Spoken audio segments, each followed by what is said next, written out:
సంఖ్యాకాండములో ఆ 38 సంవత్సరాలు వాళ్ళు ప్రయాణం చేస్తున్నప్పుడు వారు ఇలాంటి సిచ్యువేషన్లో వాళ్ళు ఉన్నారు. ప్రత్యక్ష గుడారము, అక్కడ బలిపీఠము, దహన బలి, ఆ బలి అర్పిస్తూ ఆ మంటలు ఎగుస్తూ ఉంటాయి. ఆ దేవుని యొక్క సన్నిధి పగలు మేఘంలాగా కనపడుతుంది, రాత్రి చీకటి పడింది కనుక అగ్ని, దేవుని యొక్క అగ్ని అక్కడ కనపడుతూ ఉంది. చుట్టూ గుడారాలు, and they are all facing towards the tabernacle. వాళ్ళందరూ కూడా ఆ ప్రత్యక్ష గుడారాన్ని ఫేస్ చేసి వారి ముఖాలు, ప్రతి గుడారం యొక్క ద్వారము ప్రత్యక్ష గుడారము వైపు తెరవబడి ఉంది. అది అక్కడ మనం చూస్తున్నటువంటి సిచ్యువేషన్. సో ఈ పుస్తకంలో 2 ప్రధాన భాగాలను చూస్తాం మనం.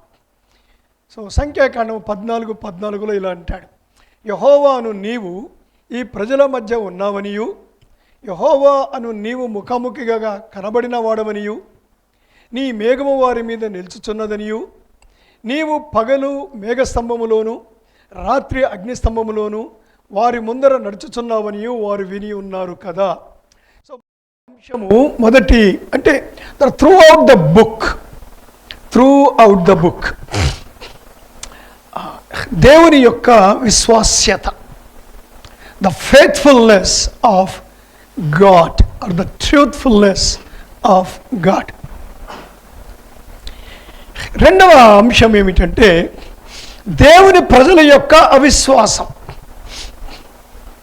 So the faithlessness of God's people or the disobedience of God's people, untruthfulness. దేవుని యొక్క విశ్వాస్యత, దేవుని యొక్క నమ్మకత్వము, ప్రజల యొక్క అపనమ్మకత్వం, ఇవి 2 కూడా సైడ్ బై సైడ్ ఈ గ్రంథం అంతా, ఈ గ్రంథమే కాదు, నిర్గమకాండము నుంచి లేవీకాండము, సంఖ్యాకాండము, ద్వితీయోపదేశ కాండము, యెహోషువలోకి ఎంటర్ అయ్యేదాకా ఇదే పరిస్థితి.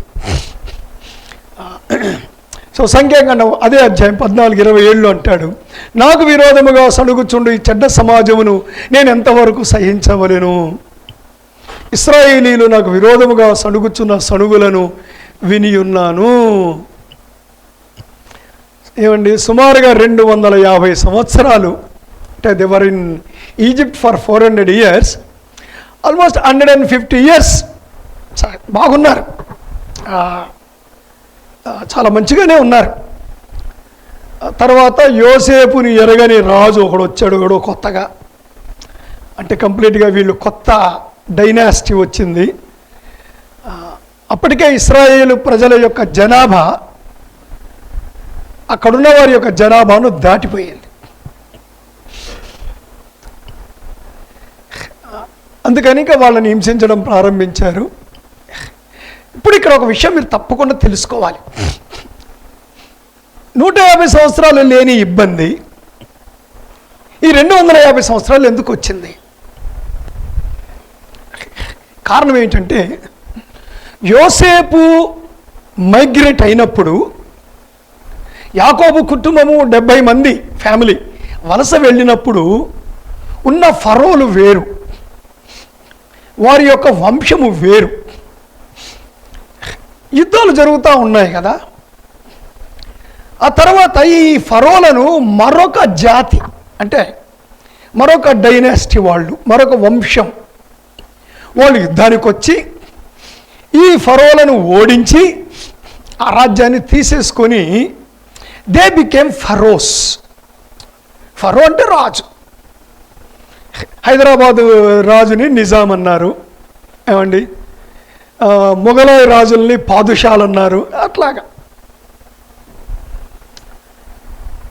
ఈ కొత్తగా వచ్చిన జాతి వాళ్ళ, అంటే వాళ్ళు ఎక్కడి నుంచి వచ్చి ఆక్రమించుకున్నారు ఐగుప్తుని, ఇప్పుడు వాళ్ళు పరిపాలిస్తున్నారు. వాళ్ళకు ఇంకొక విషయం తెలిసి ఏమిటంటే, యూదులు కూడా ఇక్కడ వాళ్ళు కాదు, వీళ్ళు కూడా ఎక్కడి నుంచి వచ్చారు. ఏమండి, ప్రస్తుతం అమెరికా పరిస్థితి కనుక వాళ్ళ జనాభా మనము ఆక్రమించుకున్నాం. మన జనాభాను వాళ్ళ జనాభా మించిపోతుంది గనక మనము చేసినట్టు వాళ్ళు మనకు చేస్తే దే బికమ్ ఫరోస్. రాజ్యం వాళ్ళదైపోతుంది. ఏమండి? కానీ దేవుని సంకల్పము వాళ్ళ ఐగుప్తుకు దేవుని సంకల్పము కనాను, కానీ వాళ్ళకేం తెలుసది? అందుకని వాళ్ళని హింసించడం ప్రారంభించారు. You should have the clarity about it, the historical clarity. So అదంతా అప్పుడంతా ఏడ్చారు. దేవుడు వారిని బయటికి తీసుకొచ్చాక సనగడం మొదలుపెట్టారు. సణిగారు. దేవా కాపాడు. కాపాడిన తర్వాత కడుపు నింపాడు. కడుపు నింపుతున్నా కానీ నాలుకకు రుచి లేదు. ఏమండి?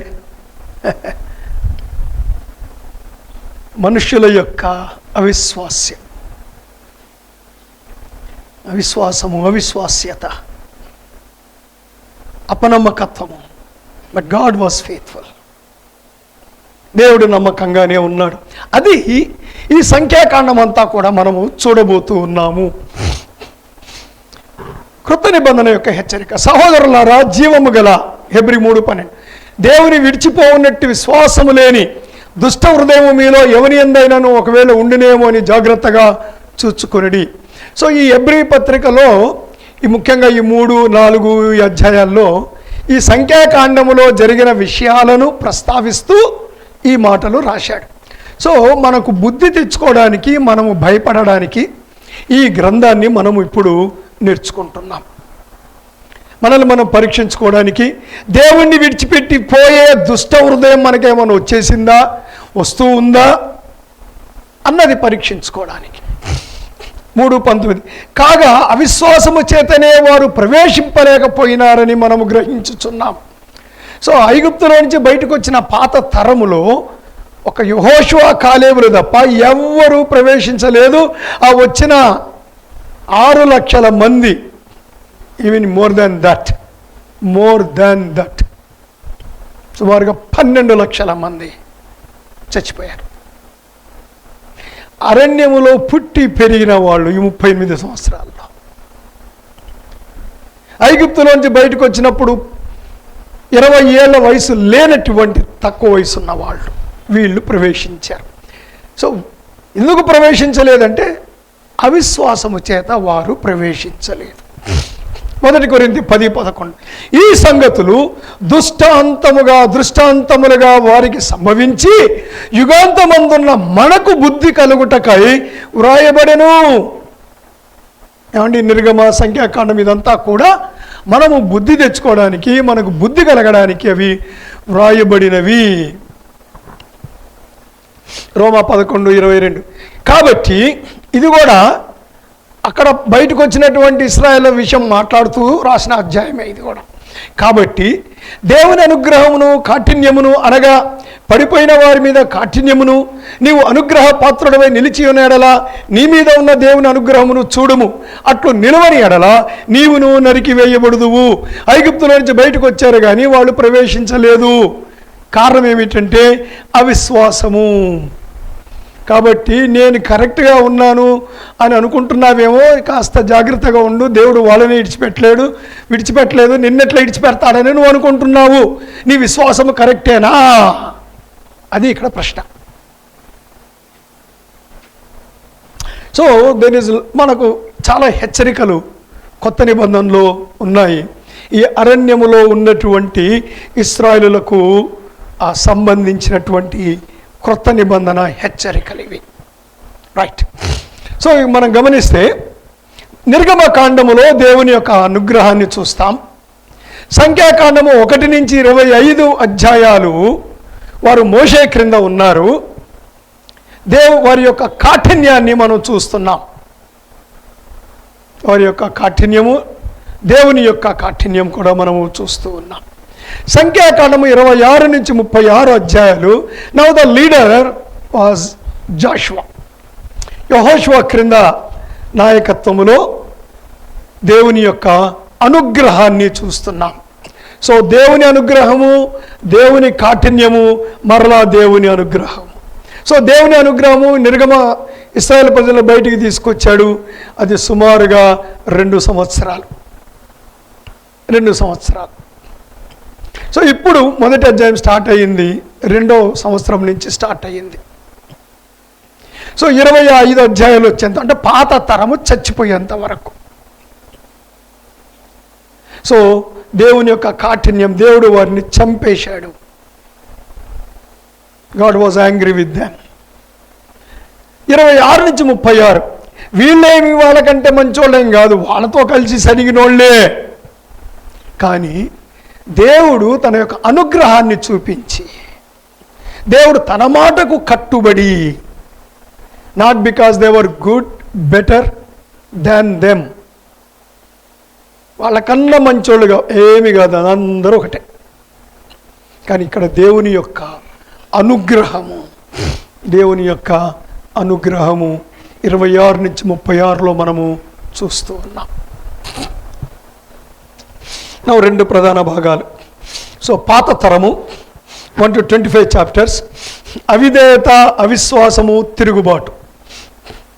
సో ఈ అధ్యాయాలని కూడా filled with disobedience, unbelief and rebellion. దేవుని యొక్క కాఠిన్యం, దేవుని యొక్క కోపము, దేవుని యొక్క శిక్ష.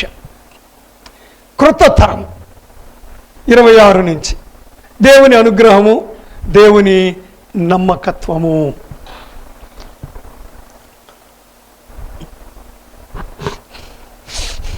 సో 1 నుంచి 10 అధ్యాయాలు మనము కాన్సన్ట్రేట్ చేస్తాం. ఈ వారము, వచ్చే వారము, అటు వచ్చే వారం. సో కనానును జయించుటకు పాత తరాన్ని సిద్ధము చేయుట. సో ద ఫోకస్, కేంద్ర దృష్టి, దేవుని ఆజ్ఞలకు మీరు లోబడండి.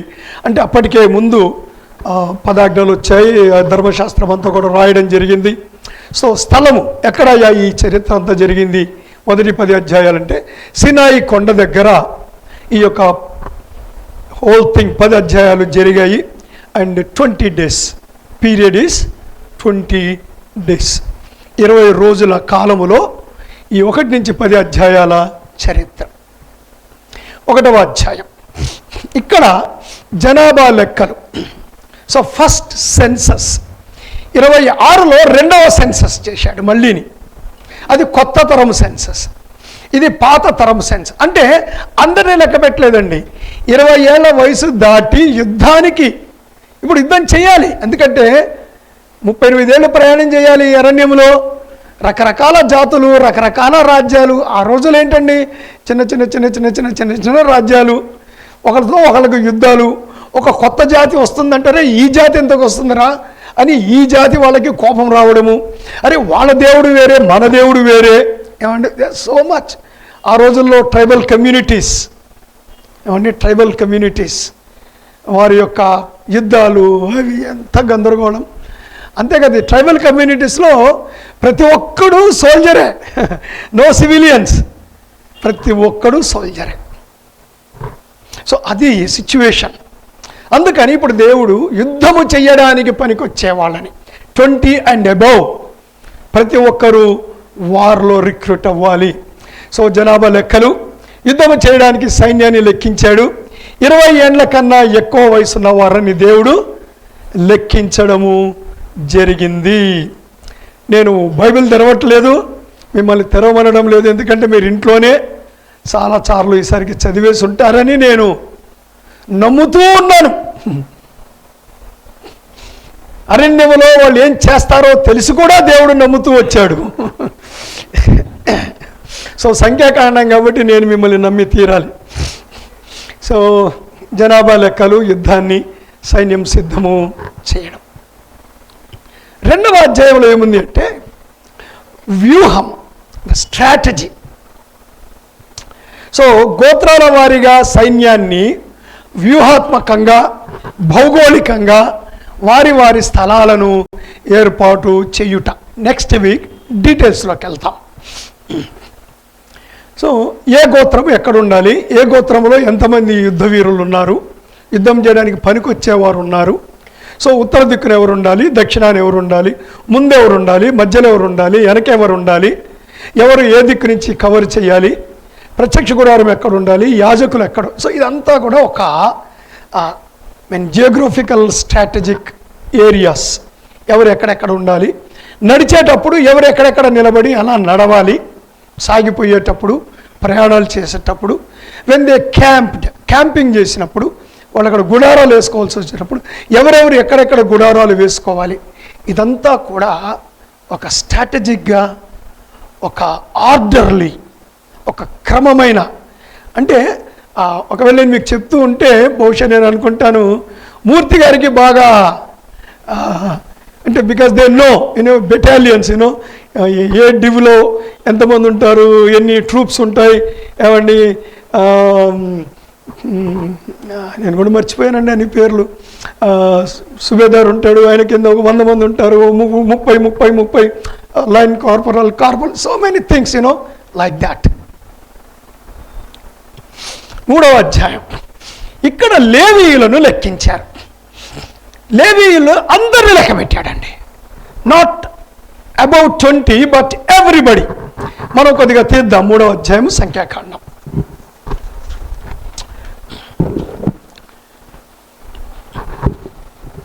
రైట్. సో అందరినీ ఇక్కడ లెక్క పెట్టడము జరిగింది. 3వ అధ్యాయం మొదటి వచనం. యెహోవా సీనాయి కొండ మీ యెహోషువతో మోషేతో మాట్లాడిన నాటికి అహరోను మోషేల వంశవలులు ఇవే. అహరోనుల కుమారుల పేర్లు ఏమనగా తొలుత పుట్టిన నాదాబు, అబీహు, ఎలియాజరు, ఈతామారు. సో నాదాబు, అబీహులు సీనాయి అరణ్యమందు యెహోవా సన్నిధిని ఆజ్ఞ అర్పించినందున వారు చనిపోయారు గనక వారి కుమారులు లేరు గనక ఎలియాజరు, ఈతామారు. సో ఆ 2 గోత్రాలు మాత్రమే, ఆ 2 కుటుంబాలు మాత్రమే మిగిలాయి. సో దేవుడు వారందరినీ కూడా లెక్కించి తీసుకొని వచ్చాడు. నా 3వ అధ్యాయం 43వ వచనం. వారిలో లెక్కింపబడిన వారి సంఖ్య అంటే లేవీలలో అనగా 1 నెల మొదలుకొని పైప్రాయము గల తొలిచూలు మగవారందరి సంఖ్య 22,273. సో ఇది ఇశ్రాయేలీయుల సంఖ్య అండి. సారీ, నాట్ లేవీయులు, ఇశ్రాయేలీయుల సంఖ్య. లేవీయుల సంఖ్య మనం తర్వాత చూద్దాం. బాగా వినండి. ఆల్మోస్ట్ 25 lakh జనాభా. 20 ఏళ్ళు దాటిన పురుషులు 6 లక్షలు అయితే వాళ్ళ భార్యలకు 6 లక్షలు కదా, ఏమండి 12 లక్షలు. కుటుంబానికి 2 పుట్టినా అండి మినిమం 25 lakhs మినిమం. అలాంటప్పుడు జ్యేష్ఠ కుమారులు ఓన్లీ 22,273. అసలు ఏమైనా మ్యాచ్ అవుతుందండి? ఏమైనా మ్యాచ్ అవుతుందా? 24 లక్షల జనాభాకై కనీసము 1,00,000 మంది అయినా ఇంకా ఎక్కువ జ్యేష్ఠ కుమారులు ఉండి తీరాలి. కనీసం ప్రతి కుటుంబంలో ఒక ఎల్డెస్ట్ మ్యాన్ పుడతాడు కదా.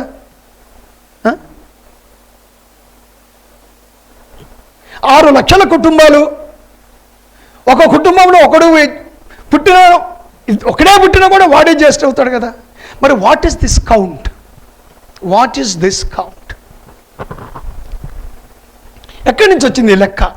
ఇశ్రాయేలీయులందరూ కూడా లెక్క పెడితేనట జ్యేష్ఠ కుమారులు 22,273 మంది మాత్రమే వచ్చారు. దాని అర్థం ఏమిటంటే ఐగుప్తులో పుట్టిన వాళ్ళను లెక్క పెట్టలేదు. వాళ్ళు ఐగుప్తు దాటి ఎర్ర సముద్రం దాటి సీనాయి కొండ దగ్గరికి వచ్చిన తరువాత ఆ 1 yearలో పుట్టినటువంటి వారు, ఆ 1 yearలో పుట్టినటువంటి వారు. ఎందుకంటే మిగిలిన వారందరూ కూడా అక్కడ పస్కా పండగ చేసుకొని ఆ గొర్రె పిల్ల రక్తం కింద నుంచి బయటకు వచ్చేశారు. సో వీళ్ళు ఇక్కడ పుట్టారు. వీళ్ళకి సున్నతి కూడా జరగలేదు ఇంకా. అక్కడ పుట్టిన వాళ్ళందరికీ సున్నతి అయిపోయింది ఎప్పుడో. సో సున్నతి లేకుండా పుట్టిన ఫస్ట్ జనరేషన్ వీళ్ళు. 22,273 73. ఎంతమంది? డానీ ఎంతమంది? ఇన్నిసార్లు చెప్పాను నేను, నువ్వు తల పైకి ఎత్తి వినాలి. ఎంతమంది? 22,273. ఎవరు వీళ్ళంతా? First Born of the entire Israel community of 12 tribes. Good. Now coming to verse 39. మోషే అహరోనులు యెహోవా మాటను బట్టి తమ తమ వంశముల చొప్పున లెక్కించిన లేవీయులలో లెక్కింపబడిన వారందరూ, అనగా ఒక నెల మొదలుకొని పైప్రాయము గల వారందరినీ, మగవారందరినీ 22,300 మంది. Now why all this? లేవీయులు ఎందుకు ఇంత సపరేట్? 3వ అధ్యాయము 11వ వచనం. మరియు యెహోవా మోషేకు ఇలాగు సెలవిచ్చాను, ఇదిగో నేను ఇశ్రాయేలీయులలో తొలిచూలి అయిన ప్రతి మగపిల్లకు మారుగా ఇశ్రాయేలీయులలో నుండి లేవీయులను నా వశము చేసుకొని ఉన్నాను గనుక ప్రతి తొలిచూలియు నాది గనుక లేవీయులు నా వారయుందురు. ఐగుప్తు దేశములో నేను ప్రతి తొలిచూలును సంహరించిన నాడు మనుషుల తొలిచూలులోనేమి పశువుల తొలిచూలులోనేమి ఇశ్రాయేలులో అన్నిటినీ నా కొరకు ప్రతిష్ఠించుకుంటుని వారు నా వారయుందురు, నేనే యెహోవాను. దేవుడు ఏమంటున్నాడంటే 10 శిక్షలు వచ్చాయి ఐగుప్తు మీదికి, 10 తెగుళ్ళు అంటాం. ద లాస్ట్ వన్ సంహార దూత. దేవుడు ఏం చెప్పాడంటే ప్రతి ఇంటిలో జ్యేష్ఠ కుమారుణ్ణి నేను చంపుతాను. జ్యేష్ఠ కుమారుడు కావచ్చు, కుమార్తె కావచ్చు, చివరికి మీ ఎద్దుల్లో మొదట పుట్టిన ఎద్దు, మీ గొర్రెల్లో మొదట పుట్టిన గొర్రె, మీ గాడిదల్లో మొదట పుట్టిన గాడిద కూడా, మీ ఇంట్లో కోళ్ళు ఉంటే మొదట పుట్టిన కోడి, మొత్తం పెట్టిన గుడ్డులో నుంచి బయటకు వచ్చిన కోడి. I'm going to kill everybody. అప్పుడు దేవుడు ఏమన్నాడంటే ఇశ్రాయేలు ప్రజల్లో మొదటి జ్యేష్ఠత్వాన్ని, తొలిచూలుని, first born I'm not going to kill. నేను వాళ్ళని నా కొరకు ప్రతిష్ఠించేసుకున్నాను. సో రక్తము పుయ్యండి మీ తలుపులకు. పస్కా, పశు, pass over. So the Angel of death pass over అంటే మరణ దూత దాటిపోవును, దాటిపోవును, పాస్ ఓవర్. అందుకని పండగను పాస్ ఓవర్ అన్నారు, పస్కా పండగ. అయిపోయింది. ఇప్పుడు ఇక్కడ అరణ్యంలోకి వచ్చారు. అరణ్యంలోకి వచ్చేసరికి పుట్టిన వాళ్ళు ఎంతమంది అంటే 22,273 మంది పుట్టారు. ఇప్పుడు దేవుడు ఏమంటున్నాడంటే ఎవరింట్లో ఎవరు పుట్టినా ఫస్ట్ బార్న్ ఈజ్ మైన్. కానీ మీ ఫస్ట్ బార్న్ అన్న మీరు నాకు ఇవ్వడానికి మీకు చాలా కష్టం అవ్వచ్చునేమో. నేనేం చేస్తున్నానంటే మీ అందరి ఫస్ట్ బార్న్లకు బదులుగా లేవీయులందరినీ నేను తీసుకుంటున్నాను. ఎంత విచిత్రంగా ఉందంటే అండి, లేవీయులందరూ లెక్క పెడితే 22,300 మంది. ఇశ్రాయేలు ప్రజల్లో పుట్టిన ఫస్ట్ బార్న్ అందరినీ లెక్క పెడితే 22,375 మంది, 73 మంది, 73 మంది ఎక్కువ ఉన్నారు.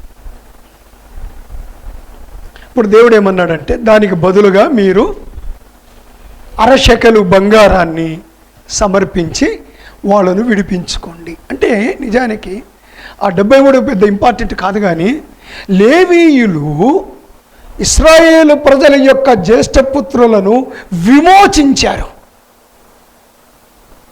దేవుడు లేవీయులను విమోచన క్రయధనముగా తన కొరకు ఎంచుకున్నాడు.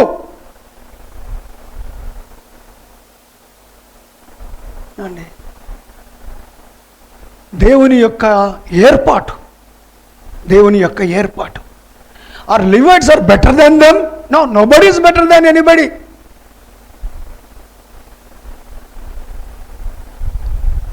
That is the sovereignty of God, the sovereign grace of God. God is independent. ఆయన సర్వస్వతంత్రుడు.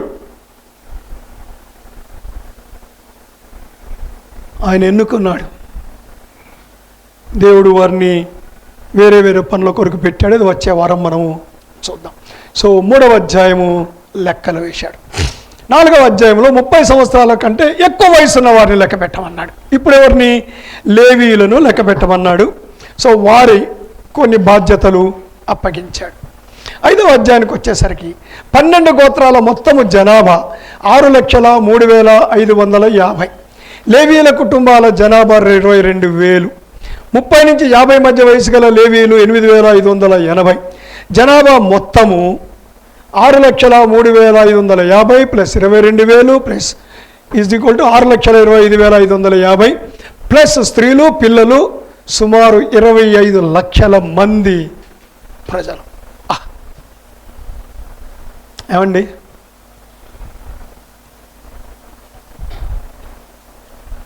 సో ఐగుప్తుకు వెళ్ళింది 70 మంది. ఐగుప్తు నుంచి బయటికి వస్తున్న వారు 25 లక్షల మంది. దేవుడు అన్నాడు అబ్రహాముతో, అబ్రహామా, నేను నీ సంతానాన్ని నక్షత్రాల్లాగా వర్ధిల్ల చేస్తాను, ఇసుక రేణువుల వలె వాటిని నేను వర్ధిల్ల చేస్తాను. దీని మీద చాలామంది కొట్లాడుతున్నారు. How is it possible? అన్ని లక్షల మందిని అన్నం ఎక్కడి, రొట్టెల ఎక్కడి నుంచి తెచ్చాడు, నీళ్ళు ఎక్కడి నుంచి తెచ్చాడు, వాళ్ళ పశువులకి గడ్డి ఎక్కడి నుంచి తెచ్చాడు? ఏమండి, it's all what God can do. There we see God, there we see God. ఒక సామెత ఉంది తెలుగులో, గాల్లో దీపం పెట్టి దేవుడు అంటారేమయ్యా, బుద్ధి ఉందా అని. గాల్లో దీపం పెడితేనే దేవుడు అండి. అర్థమైందండి? గాలిలో దీపం పెడితే, దేనిలో దీపం పెట్టి దేవుడా దేవుడా దేవుడా అంటే ఏమన్నా బుద్ధి ఉందా అని అంటారు లోకంలో.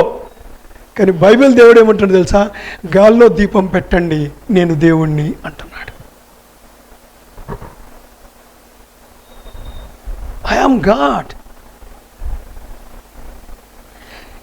ఈ 25 లక్షల మందికి ఆకాశములో నుండి మన్నానే కురిపించగలిగినప్పుడు దేవుడు, when he could do that such a great miracle every day except Saturday.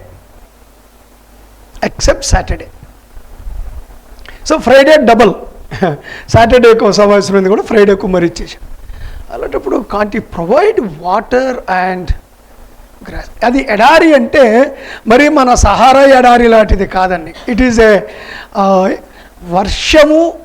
వర్షపాతము చాలా తక్కువగా ఉండే ఎడారి. దాని అర్థం అది. ఇట్స్ నాట్ దట్ కంప్లీట్ ఇసుకనే, కానీ వర్షపాతం ఉంది అక్కడ. బట్ అంటే యారిడ్ జోన్స్ అంటారు అనుకుంటాను వాటిని. నాకు అంత తెలియదు geography words, I may be subject to correction. వర్షాభావ ప్రాంతాలు అని అంటాం తెలుగులో. గడ్డి మొలుస్తుంది, మరి మనకు మొలిచినంత కాదు. But God is God, he can do anything. 1 నుంచి 4 అధ్యాయాలు లెక్క వేస్తున్నారు జనాభా. సో 3 పాఠాలు. మొదటిది, దేవుడు క్రమానికి దేవుడు. Everything is in order, you know, everything God kept in order. ఎంతమంది ఉండాలి, ఎక్కడ ఉండాలి, ఎక్కడ టెంట్ వేసుకోవాలి, ఎక్కడ కూర్చోవాలి, ఏమండి, ఎప్పుడు బయలుదేరాలి. 1 కొరింథీ 14:33, దేవుడు అల్లరికి కర్త కాడు. God is not God of confusion. God is not God of disorder.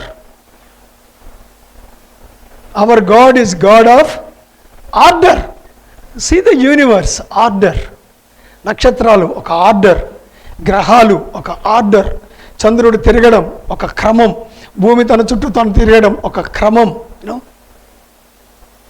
ఋతువులు, there is an order. There must be an order. Mark 6:39, అప్పుడు ఆయన పచ్చిక మీద అందరూ పంక్తులుగా కూర్చుండవలని వారికి ఆజ్ఞాపించగా, వారు 100 మంది చొప్పునను 50 మంది చొప్పునను పంక్తులు తీరి కూర్చుండిరి. ఇప్పుడు రొట్టెలు పంచాలి, వాళ్ళందరికీ ఆకలి అయింది, 4000 మంది 5000 మంది ఏమండి పంచాలి. ర్యాండమ్గా పంచలేదండి. దేవుడు ఏమన్నాడు? ఒక ఆర్డర్లో కూర్చోండి అండి. ఇక్కడ 100 మంది కూర్చోండి, అట్లా 50 మంది కూర్చోండి, ఒక ఆర్డర్. అలాగే బ్యాచెస్ బ్యాచెస్ బ్యాచెస్ బ్యాచెస్ కూర్చోండి. ఒక గుంపులో ఇటు 6 ఇటు 5 50. ఇప్పుడు పంచడానికి తేలికగా ఉంటుంది. 2 క్యూలో వచ్చి తీసుకొని పోండి, యూ కెన్ డూ దాట్. కానీ 60 మంది 50 మంది ఒక ఆర్డర్ దేవుడు పెట్టాడు.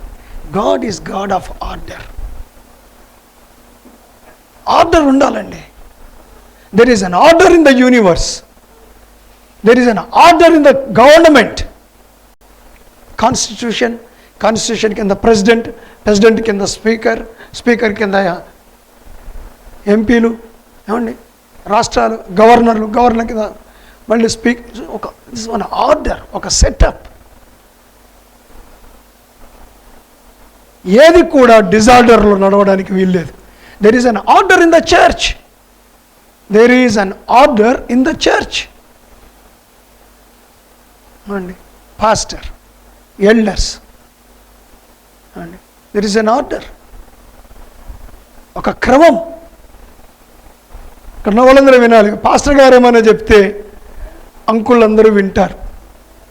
అంకుల్ చెప్పిన మాట ఎవరు వినాలి? యవనస్తులు వినాలి. యవనస్తులు కాస్త పెద్ద యవనస్తుల మాట ఎవరు వినాలి? సండే స్కూల్ పిల్లలు వినాలి. So there is an order, there is one respect. కుటుంబంలో ఒక ఆర్డర్, తండ్రి తల్లి బిడ్డలు, దెర్ ఈజ్ అన్ ఆర్డర్, ఒక క్రమం. సంఘంలో ఒక క్రమాన్ని పాటించాలి. పలానా టైంకి ఆరాధన అంటాం, ఒక క్రమం. There is no confusion. ఒకవేళ టైం లేదనుకోండి, ఎట్లుంటుందో ఆలోచించండి. అసలు ఏమైనా జరుగుతుందా? ఏమైనా అవుతుందా? దెర్ ఈజ్ అన్ ఆర్డర్ అండి. ఈజ్ గాడ్ ఆఫ్ ఆర్డర్, ఒక క్రమం.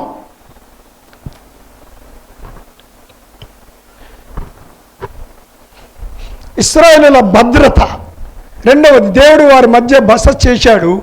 దేవుడు తన ప్రజలతో ఉండాలని కోరుకుంటున్నాడు.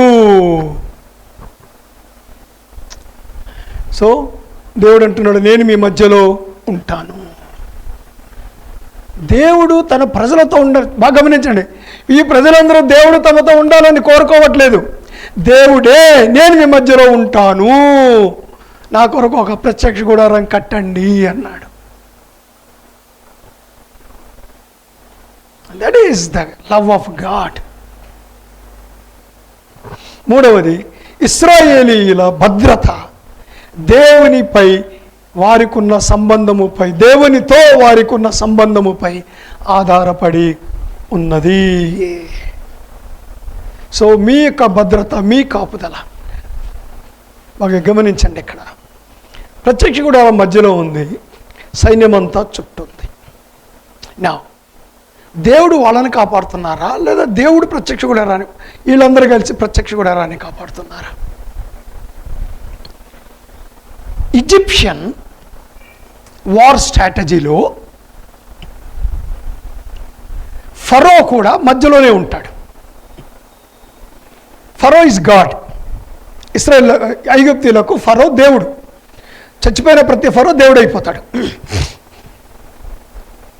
సో ఫరో దేవుడు. సో ఫరో కుటుంబము మధ్యలో ఉంటుంది, చుట్టూ సైన్యం ఉంటుంది.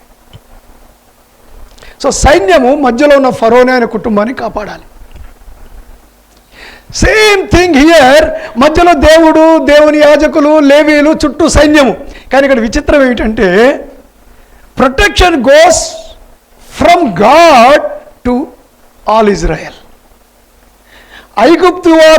ఐగుప్తీయుల యొక్క సైన్యము నుంచి భద్రత ఫరోకి వెళ్తుంది మధ్యలో. దేవుని యొక్క పద్ధతి ఏమిటంటే, మధ్యలో నుంచి దేవుని యొక్క భద్రత కాపుదల చుట్టూన్న ఇశ్రాయేలులకు వెళుతూ ఉన్నది. That all depends on their relationship with God. దేవునితో వారికి ఉన్నటువంటి సంబంధ బాంధవ్యాల మీద ఆధారపడి వారి యొక్క భద్రత ఉంటుంది అనే విషయాన్ని మనం ఇక్కడ చూస్తూ ఉన్నాం. సో వారి ప్రయాణం 12 గోత్రాలకు 12 మంది నాయకులు, వారు ఇశ్రాయేలీయులను కనానులోనికి తీసుకొని వెళ్ళాలి. సో వాళ్ళందరూ ఏం చేయాలంటే వీళ్ళని కనానులోనికి చేర్చాలి. మనం ఏం నేర్చుకోవాలి? నా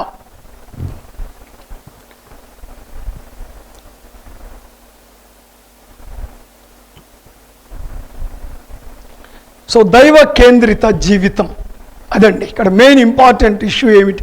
the focus is God centred life. వాళ్ళు యుద్ధ రీతిలో నడుచుకుంటూ పోయినా God is in the centre and God is in the front, also in the centre. అది మన తర్వాత చూద్దాం. వాళ్ళు బస చేసినప్పుడంతా కూడా దేవుడు వారి మధ్య. So everything God God God God God centred life all those 40 years. 40 సంవత్సరాలు దైవ కేంద్రిత జీవితం. సో మనది కూడా దైవ కేంద్రిత జీవితము. సో ఎలాగా, ఏమిటి దైవ కేంద్రిత జీవితం అంటే ఏమిటి? నెంబర్ 1, ద డిసిప్లిన్, క్రమశిక్షణతో కూడిన జీవన విధానము. ఇక్కడ డిసిప్లిన్ అనే మాట మన కొరకు వాడాను నేను. సో మన దగ్గర చెప్పుకున్న there was an order in everything. ఏముందండి? ఒక క్రమం ఉన్నది, ఒక క్రమము క్రమశిక్షణ. You know those words go together in Telugu. క్రమము క్రమశిక్షణ.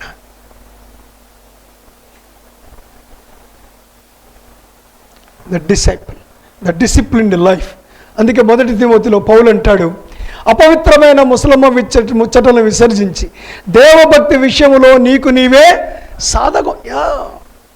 డిసిప్లిన్ యువర్ సెల్ఫ్, అది అక్కడ వాడతాడు. Discipline your self.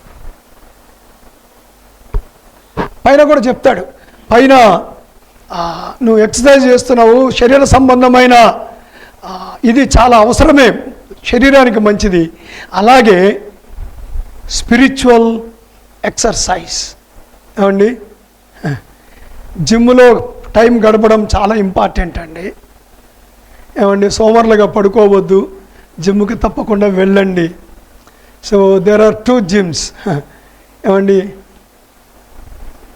ఈ శరీరానికి ఒక జిమ్, లోపల ఉండే ఆత్మకు మరొక జిమ్ చాలా అవసరం. క్రమశిక్షణతో కూడిన దేవుడు మనకు శక్తియు ప్రేమయు ఇంద్రియ నిగ్రహము గల ఆత్మనే ఇచ్చను కానీ పిరికితలగా. అంటే ఇక్కడ ఇంద్రియ నిగ్రహము, the self control, that is the lesson we learn from this book.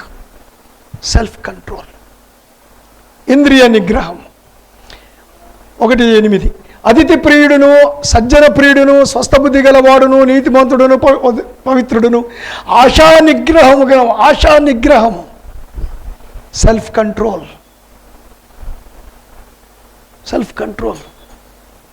ఏమండి, ఎక్కువగా ఆశపడకూడదు, దురాశలోనికి వెళ్తుంది, అది మనతో తప్పు చేపిస్తుంది, పాపంలో పడేస్తుంది.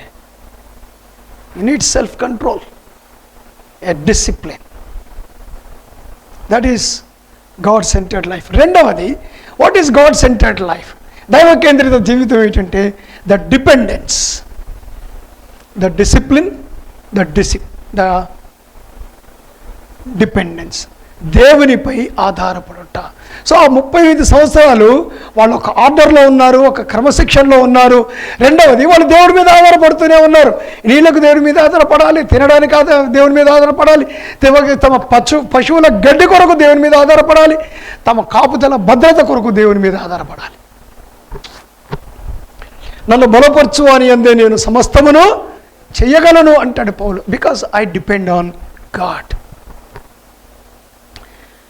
సామెతలు 3:5 నీ స్వబుద్ధిని ఆధారము చేసుకొనక నీ పూర్ణ హృదయముతో యెహోవా యందు నమ్మిక ఉంచుము, నీ ప్రవర్తన అంతటి యందు ఆయన అధికారమునకు ఒప్పుకొనుము, అప్పుడు ఆయన నీ త్రోవలను సరళము చెయ్యును.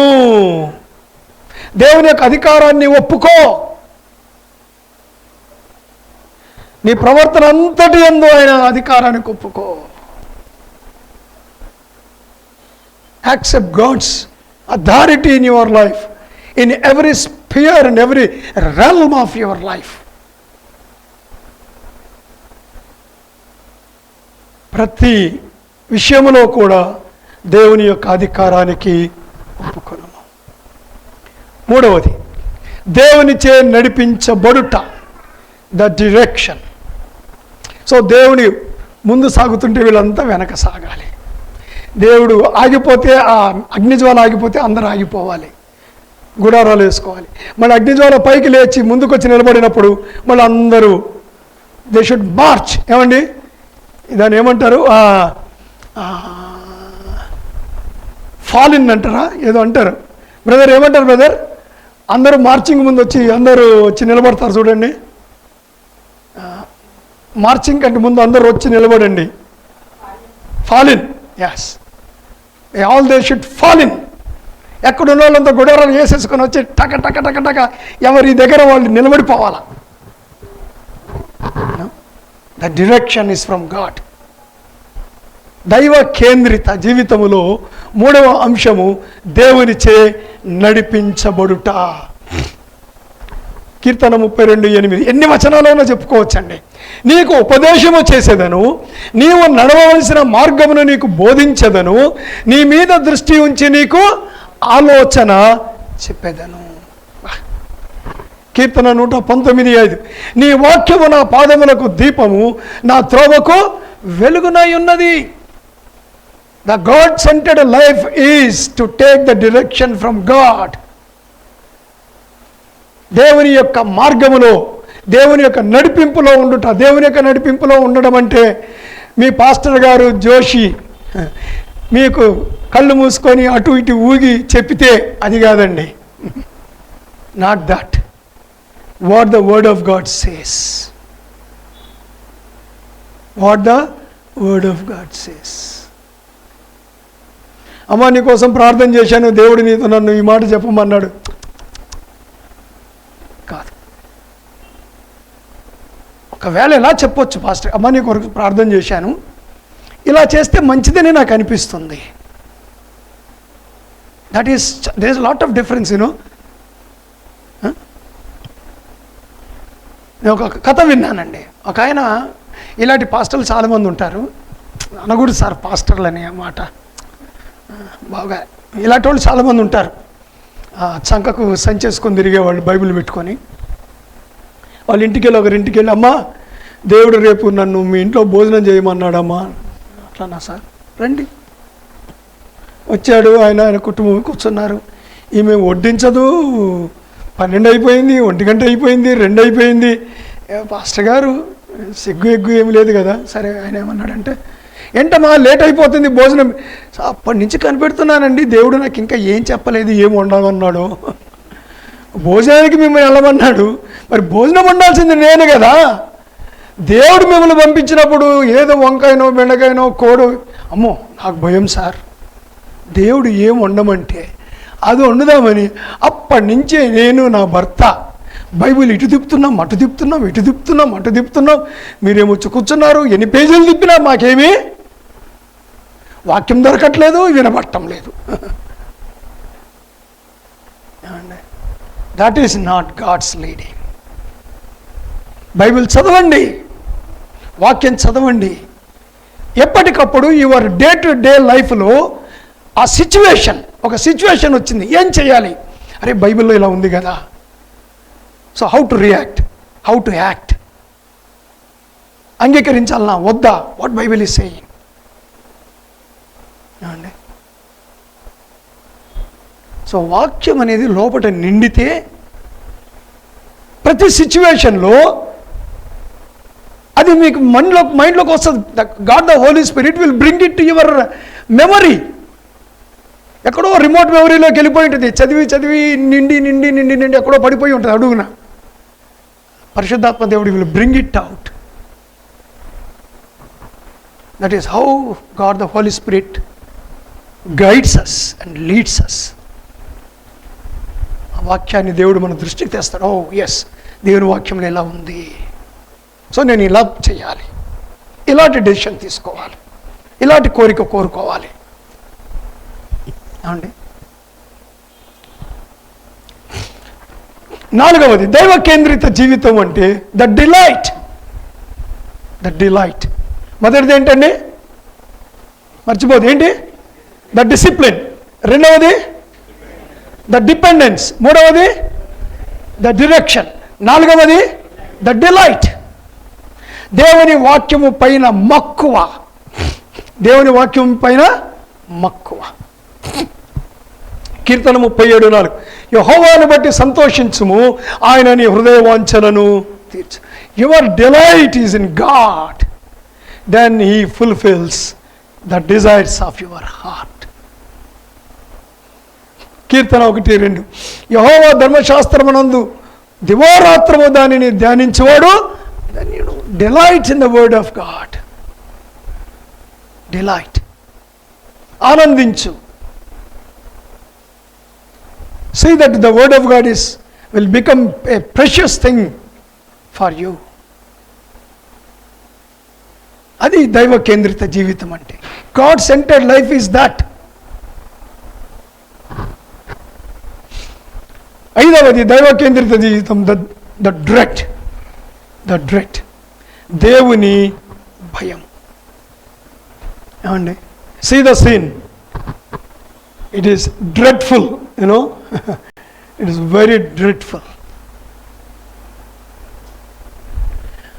And రాత్రి 38 years ప్రతి రాత్రి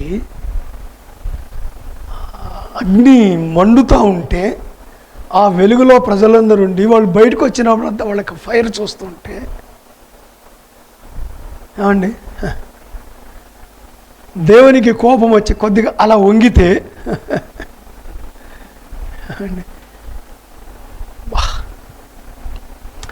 చాలా ఏండ్ల కిందట, I don't remember the date, maybe జోనిస్ కానీ రాజశేఖర్ గారు కానీ మనం చెప్తారేమో.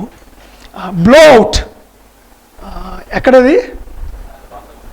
Pasarlapudi blow out. అక్కడ ఈ డ్రిల్లింగ్ జరిగింది పెట్రోలియం కోసం. ఆ బావి తగలబడిందండి. అది 52 రోజులు, 60 రోజులు, 70 రోజులు అది ఆర్పడానికి స్పెషల్ రోడ్లు వేశారు. ఆ ఫైర్ ఇంజన్లు తేవడానికి రోడ్లు వేసి అమెరికా నుంచి వచ్చారు ఆర్పేవాళ్ళు. అసలు ఆ ఫైర్ చుట్టుపక్కల ఎన్నో గ్రామాలకు కనపడేది. I went there personally midnight and saw that. Hyderabad నుంచి నేను పాసర్లపూడి పోయి మధ్యరాత్రి అసలు ఆ ఫైర్కి కొన్ని కిలోమీటర్ల దూరము పొలాలు మాడిపోయినాయి, కొబ్బరి చెట్లు కాలిపోయాయి. ఏమండి, చుట్టూ గ్రామాలు ఖాళీ చేశారు. అది చూస్తే నాకు అనిపించింది, ఇది ఇలా ఉంటే ఆ లోపట నరకంలో ఎట్లుంటుంది. ఇశ్రాయేలు ప్రజల మధ్యలో ఇలాగ ఫైర్ ఇన్ని సంవత్సరాలు నిలబడి ఉంటే how dreadful that scenario was. అండి, మధ్యరాత్రి వెళ్ళానండి. దగ్గరికి పోలేక ఎక్కడో మేము ఇంకా 1 కిలోమీటర్ 1/2 కిలోమీటర్ దూరం ఉండగానే we were feeling that heat. ఒక చిన్న బావి, ఒక డ్రిల్, ఒక 6 ఇంచుల డ్రిల్ వేస్తారు, 10 ఇంచుల డ్రిల్, అందులో నుంచి వచ్చే మంటనే అట్లా ఉంటే can you imagine the fire of God. అండి, అసలు ప్రతి మధ్యరాత్రి దాన్ని చూడడము, ఒక్కొక్కరు గుండె అరచేతిలో పెట్టుకొని ఉండడం, చుట్టుపక్కల అన్య రాజ్యాలు రాత్రి అగ్ని చూసి ఒక్కడు కూడా ఇశ్రాయేలు మీదకి రాలేదు. ఒక్కడు కూడా ధైర్యం చేయలేదు ఇశ్రాయేలు ప్రజల మీదకి రావడానికి. ఇది విని ఎరుకోలో గుండెలు పగిలిపోయి యుద్ధము చేయకుండానే వాళ్ళు సరెండర్ అయిపోయారు. Such a dreadful site.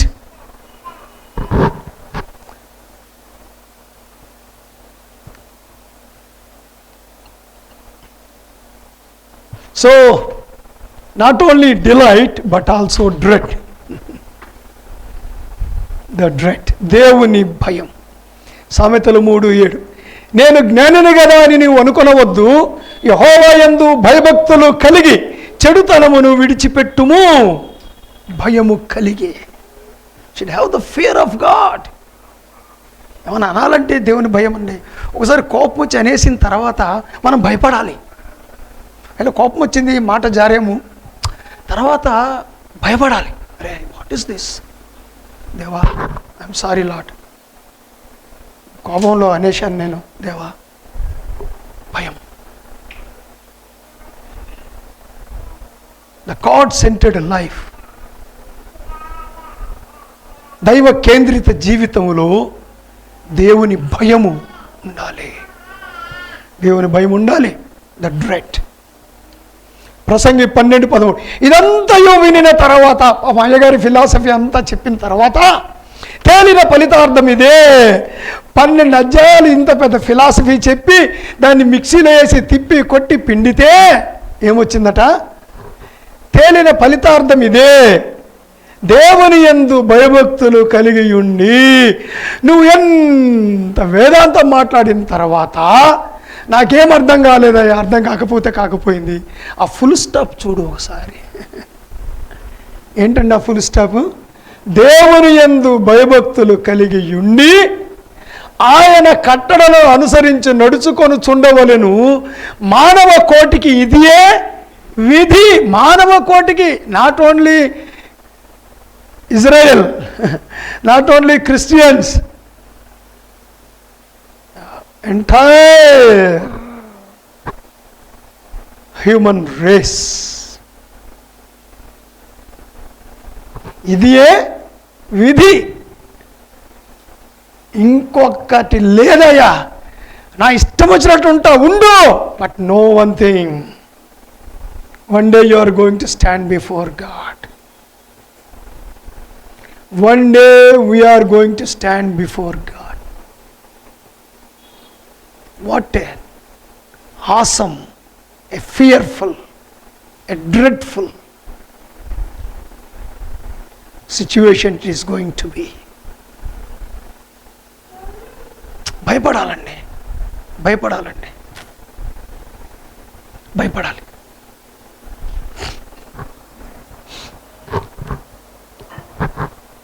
The dedication, the dedication. So ఆరవది the dedication, ఆరవది the dedication, ప్రతిష్టత. ప్రతిష్టత.